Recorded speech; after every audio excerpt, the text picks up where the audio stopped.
Hello ladies and gentlemen, I am Templar and welcome back. And today on our Celtic month we are going to be starting with the Siege of Jadotville, or as we call it as the Celtic or Irish Alamo, of which the Siege of Jadotville was an engagement during the Congo crisis in September 1961.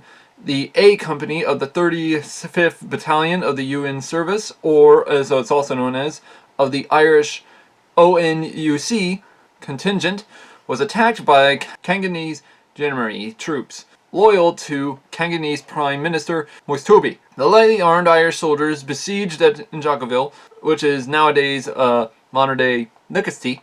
I don't know if I pronounced that correctly or not, so sorry if I mispronounced that. Recited Congolese assault for 5 days as a relief force of Irish, Indian, and Swedish troops unsuccessfully attempted to reach the Irish. The outnumbered Irish company was eventually forced to surrender after ammunition and supplies were extinguished, but not before inflicting heavy casualties on the Congolese and their mercenaries, and were held as prisoners of war for approximately 1 month with no loss of life. Now, a little bit of background into this story. It was actually stated on Wednesday 13th of September 1961. The United Nations forces in Kenya launched a military offensive that was codenamed Operation Mortifer against mercenary military units serving in the state of Kenya, which had succeeded from the Congo in July 1960. According to its mandate, the United Nations operation in the Congo forces were to remain strictly impartial in the conflict, but the Congolese political leadership believed that the UN had broken its mandate and its forces were siding with the Congolese central government. Soon after the start of Mortifer, the Congolese led a counterattack on an isolated UN military unit based in a mining town of Jadotville, approximately 100 kilometers upcountry from the UN base in Elizabethville. A contingent of only 150 Irish UN troops, styled as A Company, and commanded by Commandant Pat Quillan, had been sent to the mining town to assist and protect its citizens.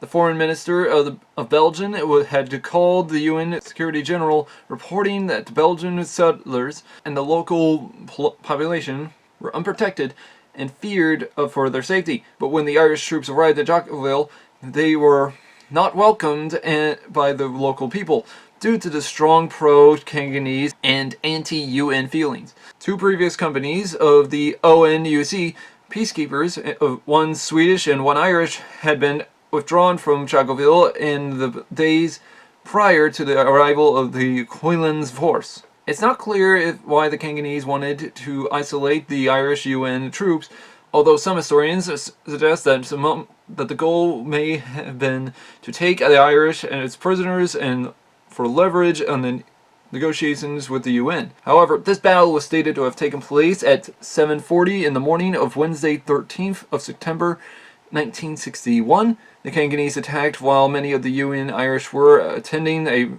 open-air mass. Expecting to take the men off guard, the first attackers moved in rapidly but were spotted by an Irish sentry. A warning shot by Private later Sergeant Billy Reddy alerted the company to the threat. Reddy was later wounded in an exchange of fire, and in doing so, a 5-day battle ensued. A combined force of mercenaries, Belgian settlers, and local Luba tribesmen were said to have attacked the Irish. The attackers had a strength of around 3,000 to 5,000 men, mostly bands of Luba warriors, but also many Belgian, French, and Rhodesian mercenaries, armed with a mix of light and heavy armament. They also had air support from a Fugger trainer jet, fitted with underwing bombs and machine guns.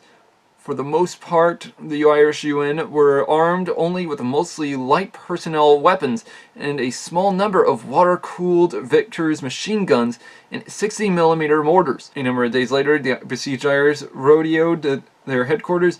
"We will hold out until the last bullet is spent. Could do with some whiskey." Now, it's actually even been stated in history books that during this time, the Irish only had mostly post-World War I and pretty much post-World War II firearms, of which Most of their entire company was incredibly besieged. This is why it's also been nicknamed the Irish Alamo. The Cantonese also were stated to have attacked in waves of 600, proceed by bombardment from 81mm mortars and a French 75mm field gun. The Irish soldiers successfully defended themselves against successive waves of attackers from their opposition. The Irish support platoon knocked out most of Cantonese mortar and even artillery positions with accurate counter-battery fire from 60mm mortars. After withstanding 4 days of repeated attacks, the Irish fired on identified Cantonese mortar and machine gun positions with several hours of continuous and concentrated fire from their own mortars and machine guns. The fire from the UN Irish positions provided accurate and effective. Mercenary officers were also stated to have been reportedly observed shooting native Germans to stem the rout in Cantonese lines. Cantonese asked Quinlan for a ceasefire, as their forces had been seriously diminished. By the time their effective strength may have been reduced to 2,000 men, Quinlan agreed. The 500 Irish and Swedish UN troops based in Canyon made several attempts to relieve the besieged Irish soldiers, but the supporting forces of mercenaries, many French, German, Belgian, and South African veterans of the Angarian War, most of them beat back these efforts, of which it was stated that they had been brought by most Tuba. A series of battles took place in a pitch point called Loufra Bridge, in which was the type of mount that carried the Jadotville to Elizabeth Highway across the Loufra River.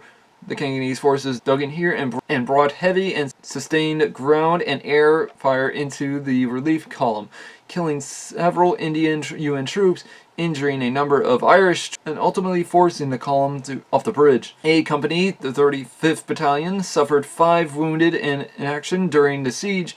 The Cantonese, on the other hand, suffered, of which the figure is stated to have been up to around 300 to 1,000 dead. Quinlan, however, had no access to resupply and reinforcement. With his transport destroyed by the attacking jet plane, it was actually stated a breakout was virtually impossible. At one stage of the conflict, a mission to bring in water and air was successful, but due to the use of contaminated containers, the water was largely undrinkable. Quinlan lacked any clear direction or communication from his superiors. The Cantonese gradually infringed on a ceasefire agreement without any clear orders or promise of assistance, have run out of ammunition, food, and low on water.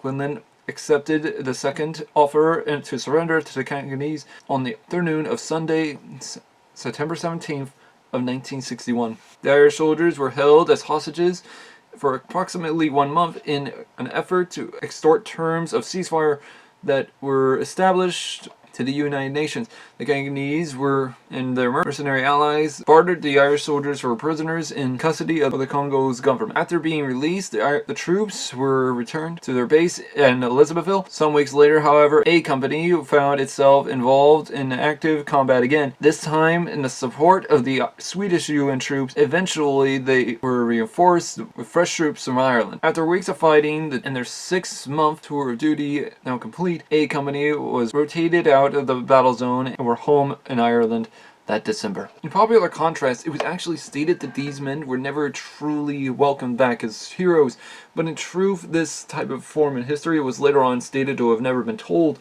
until the later 1990s or 2000s.